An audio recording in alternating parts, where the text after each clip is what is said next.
आपे कहा पानी की कमी, फूल में पानी की कमी होगी, परसों की बीपी नीचे जा रहा, ज्यादा वो बोलना कौन था, डॉक्टर बोला बोलना बड़ा ठीक कर, बाबा याद तो आदत को नहीं छूटती। लेकिन ईश्वर ने कहा विचार करना चाहिए। मैं तो एक बात आप तक पूछूं, विचार करना चाहिए। जब हमारा देश गुलाम था, भगत सिंह जैसे क्रांतिकारियों ने इस देश को आजाद करवाया, तो उस मौके सपना देखा गया। उनका सपना था कि हमारा देश आजाद होगा, हमारे देश के अंदर प्रजातंत्र होगा, प्रजातंत्र के अंदर प्रजा का शासन होगा, हम अपने कानून खुद बनाएंगे और हमें उन कानूनों के तहत खुद अपनी प्रजा में शासन करेंगे। प्रजातंत्र का असल अर्थ भी ये होता है, प्रजा द्वारा बनाएगा कानून प्रजा के लिए, ये इसके अर्थ होते हैं। हम भारत के लोग बड़ा सुथरा समझना क्या संविधान में, और सच्चे मायने में क्या है, जो काम मात्र 5 मिनट का फाइल देख के साइन करना, उसके लिए हम 3 दिन में बात देखा। जो काम 2 दिन का था वो 25 दिन में होया। क्या यूं प्रजातंत्र है? क्या हमारे देश को हमारे बुजुर्गों ने इसलिए आजाद करवाया था? साथियों, आज इस प्रजातंत्र के अंदर बड़े बड़े उद्योगपतियों का कब्जा हो चुका है। आज इलेक्शन मात्र पैसे वाले का खेल रहेगा, मात्र पैसे वाले का। और 2 चीज बता दो आप लोगों ने, जो काम का सरपंच चुन लियो, जो भाई पीछे के बलबूते पे जीत कर जाएगा, वो पीछे की कदर करेगा, क्योंकि उसने बेरा है तेरे पल्ले कुछ नहीं था तो रुपया जिताया। और जो जनता में भाईचारा के हिसाब से कहीं कामयाब होगा, वो भाईचारे की इज्जत करेगा, क्योंकि उसने बेरा हो तो तेरे पल्ले कुछ नहीं था, भाईचारा लाग लिया, तेरी इज्जत होगी। जिन भाइयों को हमने कुर्सी दी, वो अपने वोट को वोट ही नहीं समझते। जब इलेक्शन का समय होता है, वो जाति और धर्म में बात करते हैं। जब इलेक्शन का समय होता है, कोई दारू पिला देता है, कोई नगद रुपया बांट देता है, और हम उनके बुकाए लाग जा, और बुकाए लाग कर फिर अपन न्यू बैठना पड़ा। हमें खुद विचार करना चाहिए, इसके दोषी कौन? हम दोषी इसके खुद, हम खुद दोषी है इसके। हमने अपनी ताकत को नहीं पहचाना, हमने अपने भाईचारे को नहीं पहचाना। आज मात्र एक छोटा सा पटवारी पूरे गांव की गिरदौरी लिख के दे देता है कि इस गांव में नुकसान हुआ या नहीं हुआ। वो हमारे टैक्स के द्वारा जो पैसा इकट्ठा होता है उससे तनख्वाह लेता है। और जब हम कहते हैं पटवारी ने गिरदौरी गलत कर दी, उसका साथी कौन कौन पाया जाता है? कानून को उसका साथी, तहसीलदार उसका साथी, एसडीएम उसका साथी, डीसी उसका साथी, मंत्री उसका साथी, और पूरा काम झूठ। पूरे काम को कह दिया जाता है तुम झूठ बोलते हो, क्योंकि हमारी कदर नहीं की। हमने जब भाईचारे के हिसाब से इकट्ठे होकर के चैलेंज किया कि इस तहसील की गिरदौरी गलत हुई है, कमेटी दिखाई, कमेटी ने रिपोर्ट दे दी। रिपोर्ट के पास कितना काम हो भाई, मैं बताऊं आपको।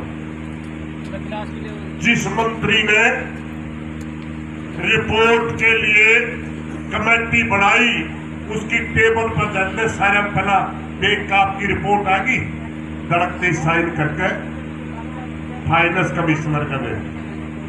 फाइनेंस कमिश्नर किले गिन के और जो रिपोर्ट है कितने % नुकसान दिखा रखा है, उसका पैसा कितना बढ़ता है, या बना के वित्त मंत्री के भेज दे और वित्त मंत्री दस्तक कर दे, सारा 15-20 मिनट का काम है। कितना टाइम लगा इसमें, मगर बैठे क्यों है?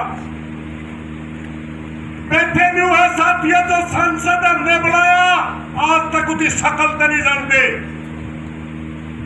बैठे क्यों है कि जो हमने विधायक बुलाया वो आराम खोर करता है।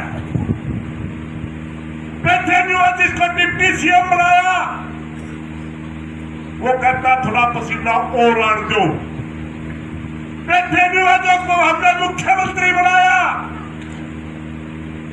वो कहता है पहला पटवारिया ने किमें लिखा था, एक पटवारी किमें लिखा, मैं किसकी तसल्ली करूं? क्योंकि वो दिमाग से ही हमारे खिलाफ है। मनोहर लाल खट्टर दिमाग से ही किसान के खिलाफ है।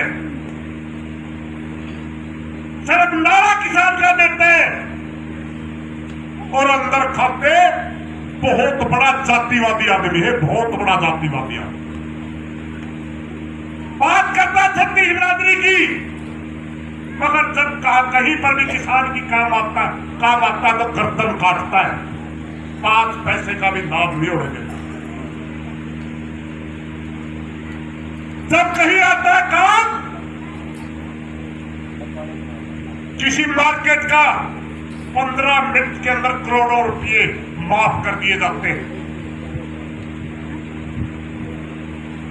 पिछले 15 साल के अंदर अगर भारतवर्ष के किसान को एमएसपी के तहत अनाज बिका होता, 23 फसलों का एमएसपी तय होता है, 45 लाख करोड़ का घाटा हो चुका है। हर साल 3 लाख करोड़ का घाटा होता है, कोई पूछने वाला नहीं, इसलिए कर्जवान होते हैं। और एमएसपी तय कौन करता है? कोई खेती करने वाला एमएसपी तय नहीं करता, कोई खेती का वैज्ञानिक एमएसपी तय नहीं करता। सीएससीटी नाम की एक संस्था बना रखी है, उसमें मात्र 2 या 3 ये सब बैठे हैं जिनका कृषि से कोई लेना देना नहीं, मात्र दिखावा करते हैं। 8 तरह की कंडीशनें उसके ऊपर होती है। बाजार के अंदर कितनी महंगाई बढ़ रही है वो देख रहा है, कहीं महंगाई ना बढ़ जाए। ये नहीं देखते कृषि में लागत बढ़ रही है, बाजार की महंगाई ना बढ़ जाए। ये नहीं देखते कि इसके अंदर पेस्टिसाइड कितना पड़ा, ये नहीं देखते इसका स्प्रे कितना हुआ, कितना खाद बीज हुआ, कितना तेल खर्चा किया गया, इनके ऊपर कितनी लागत बढ़ी। नहीं, ये देखते हैं कि कर्मचारियों की तनख्वाह के हिसाब से नहीं हम बढ़ा सकते। बाजार के अंदर गरीब आदमी भी बैठा है, अरे गरीब आदमी दिहाड़ी देते लगते कौन है, लेकिन वो एमएसपी के ऊपर भी अनाज नहीं बिकता साथियों, क्योंकि हम कमजोर हैं, क्योंकि हम कमजोर हैं, हमारी एकता नहीं है। अगर मैं इस पर लंबा बोलने लागू करने तक भाषण दे इसको 1967 से लेकर आज तक के सारे आंकड़ों के ऊपर, मगर हमने कहां पर कौन सी कमजोरी दिखाई? हमने धरना शुरू करा, काम इकट्ठे करे थे, काम इकट्ठे करके नहीं पूछा था किसी भाई का तकलीफ हो तो लाइट दियो, ये चीजें हैं। धरना चलेगा, कोई तसल्ली नहीं। कड़ी बेशर्म सरकार है जो 5-7 दिन का काम होना था उसमें 13 महीने लाए थे। सारे भाइयों ने जोड़ के कहा था, हाथ खड़े करके कहा था कितने दिन लग जो मौजा लेकर मांगेंगे, मौजा लेंगे, हमारा हक है, हम लेंगे। और उसके बावजूद एक आधा भाई का बेचारा वायु के मलयू उसका है के नाम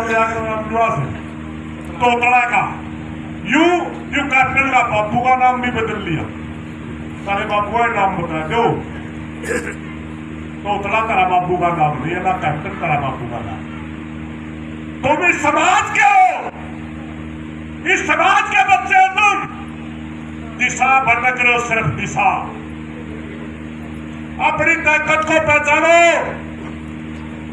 जिस दिन आपने अपनी ताकत पहचान ली, अपने नेताओं को कह दिया कि मेरा भाईचारा पहले और तू बाद में, मौका मिलेगा मेरे भाईचारे को, मैं उनके साथ हूं। वो जितनी हमारी हो उतनी इज्जत दी। एक बात बताऊं भाई, मतलब आज तक किसी राजनीति का चर्चागिरी नहीं करी और हरियाणा के सारे राजनेता जाना, जिसके खिलाफ माइक में सत्ता कड़ुआ बोलिया वो सत्ता कड़ी मीठी था प्यार।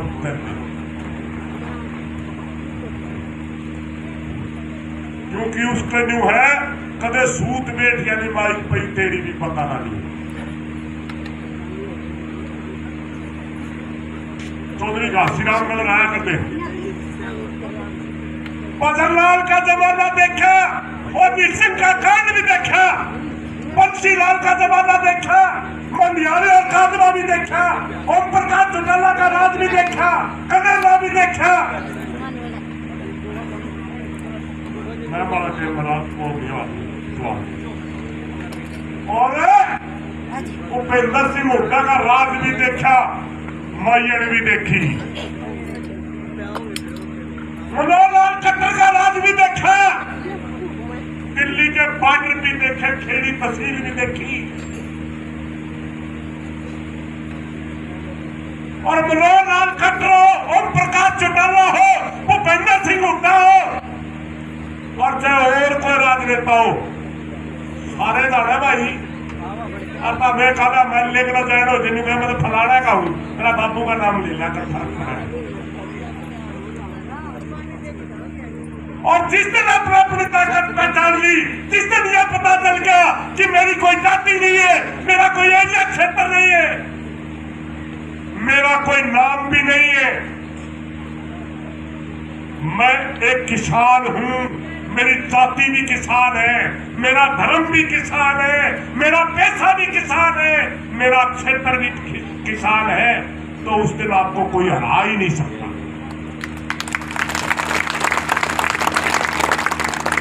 नहीं तो भाई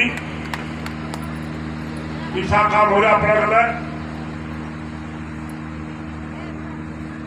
आने ये सारे भाई बैठे नहीं सोचा साइड भी काम हो जाए, साइड की मौका मिलती और अगर आ जाते निबार आंदोलन में तो नहीं हाथ रहे और फिर उनमें का कौन सा आज मेरा रोड तो काट देना। आंदोलनकारी की अपनी एक भाषा होती है। आंदोलनकारी अपने आंदोलन में जिस कुर्सी के खिलाफ कोई बैठे है उसकी बात बोलता है, क्योंकि उसका फर्ज होता है। आंदोलनकारी की किसी से व्यक्तिगत कोई दुश्मनी नहीं होती और ना ही किसी से व्यक्तिगत प्रेम होता। जो कुर्सी में बैठा है उसकी जिंदाबाद के नारे कदे लाते थे तो उसके मुर्दाबाद के नारे भी उसी के लाते थे।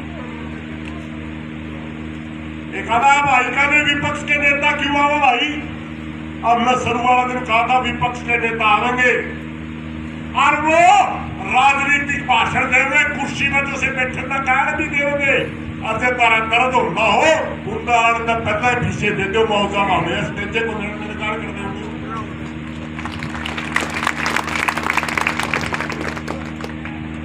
अभी भाई राम ने उसने पता कराया, एक भाई का फोन आ गया, नारगोला पे प्रदर्शन में थे, जयंत चौधरी जी आपके बीच में आओ। हमने घोषणा कर दी जयंत चौधरी अपने बीच में आओ। उसका पीए का फोन आ गया, चौधरी साहब को काम हो गया, हमने चिट्ठी नहीं थी। यहां राजनेता अपनी मर्जी से आते, अपनी मर्जी से आएंगे, हमने कोई नहीं बुलाया। आज फिर उसका एक मंत्री का फोन आया, चौधरी साहब आ गए, इन बातों का ये हरियाणा है, झूठ बोल रहे हो तुम्हारा माइक में रखो, कोई जरूरत नहीं। हमने यहाँ दीपेंद्र आया, हमने नहीं बुलाया था, यहाँ लाला जी आया, हमने नहीं बुलाया था, यहाँ शैलजा आई, हमने नहीं बुलाई थी। अपनी मर्जी से किसानों को समर्थन देने आई थी। और भी कोई भाई आएगा अपनी मर्जी से आएगा और टेलीफोन करके किसी को नहीं बुलाते भाई। कराची का तो ऐसे नहीं गलती होगी भाई साहब, गलती होगी उस दिन की बताना, झूठ ना बुलाइए। रामदास बोला मेरे तो फोन आया था मत तसल्ली तो इनकी किमें है नहीं, लेकिन एक बात बता दूं भाई आप क्यों थोड़ी सी प्रार्थना प्राप्त है, क्योंकि चौधरी चरण सिंह इस हिंदुस्तान की राजनीति में सबसे ईमानदार अगर कोई व्यक्ति थे तो ये थे लाल बहादुर शास्त्री चौधरी चरण सिंह। जिस दिन चौधरी चरण सिंह मुझे 243 रुपए प्रधानमंत्री रह लिया था, मात्र 243 रुपए उसका खाता में पाए थे। 243 भाड़ा को नहीं, दिल्ली नहीं जा सकता आदमी 243। जो आदमी पूरी जिंदगी उत्तर प्रदेश की कैबिनेट में रहा, जो आदमी गृह मंत्री रहा इस देश का, जो आदमी प्रधानमंत्री रहा और उसका 250 रुपये भी पूरे को नहीं खाते में, इसका मतलब क्या निकलता है, वो हिंदुस्तान की राजनीति का हीरा आदमी था भाई। और किसानों के लिए उसके करेंगे काम। ये जो किसान यूनियन आज हमारे सेक्टर बने है ना, आज ऐसा काम कर रखा है। 2 शब्द मैंने बोलना सीख क्या मैं आने तो बाहर लेकर के संगठन का नाम कर दूंगा, मेरे पास से एक भी ना हो, राष्ट्रीय अध्यक्ष बन दूंगा सीधा, बीच का कोई लेना देना ना, कोई ब्लॉक की मतलब ना कोई डिस्ट्रिक्ट का मतलब ना स्टेट का, मैं राष्ट्रीय अध्यक्ष। हजारों संगठन बने ना। कंजावड़ा के अंदर पहला किसान आंदोलन चला था दिल्ली के कंजावड़ा में, और इस किसान यूनियन का जन्मदाता, इस किसान यूनियन का इतिहास वो बताने वाला कि किसान इकट्ठे नहीं होंगे तो आपकी बात नहीं बनेगी, ये बात करने वाला कोई व्यक्ति था तो उसका नाम चौधरी चरण सिंह था। हरियाणा था महंगे नाम चौधरी चरण सिंह ने यह किसान इकट्ठे करे, और उसने कहा था जब तक आप इकट्ठे नहीं होंगे आपकी कोई आवाज नहीं सुनी जाएगी। आवाज जो इकट्ठे होकर छोटे मोटे आवाज सुनावा नहीं, ये रास्ता देने वाला चौधरी चरण सिंह था। इसलिए चौधरी चरण सिंह की इज्जत करते हुए हम उस छोरे की बार बार कह रहे हैं कोई भाई गलत ना ले। इसलिए मेरी प्रार्थना है आप सबसे, उसका स्वयं में भी कह देंगे यह बात, दोबारा हरियाणा में झूठ ना बोलिए, मैं मुझे गलती तो बोली नहीं, मगर चौधरी चरण सिंह का सम्मान करते हुए उसका अगला 8 महीने बतावा होंगे, 150 उसके पार्टी कार्यकर्ता भी होंगे। किसी ने बुखाया दिया चौधरी साहब और कल्ला के जाओगा हरियाणा में तुझे दौरा नहीं करे, अपने बड़ा काफिला कर ले। अरे भाई काफिला कुफला तो जरूरत नहीं, हमने आवे तो शादी ब्याह में इज्जत भी करावे, वो तो है उनके राजनीतिक सिस्टम। मगर अरे चौधरी चरण सिंह का पोता है तो मेरी प्रार्थना में जितने भाई आज जितने गांव है उनमें तो थोड़े से ज्यादा मनस लेकर आइयो। मैं भी आपके बीच में सिर्फ 12 बजे तक रहूंगा, क्योंकि गमछीड़ा बहुत हमारी बड़ी पंचायत है, उसको होनी थी 11 बजे, टेलीफोन करके वो पोस्ट फोन करी है, वो 2 बजे होगी कल, इसलिए 12 बजे लाइट से निकलना जरूरी है। 12 बजे तक वो भाई आ गया तो उसके बाद राम राम कर दूंगा। नहीं आप लोगों ने संभालना, आप लोगों ने वो करन उनकी इनकी इज्जत करनी है, और मेरी याद जरूर प्रार्थना है, बस संख्या बढ़ा लियो। धन्यवाद साहब।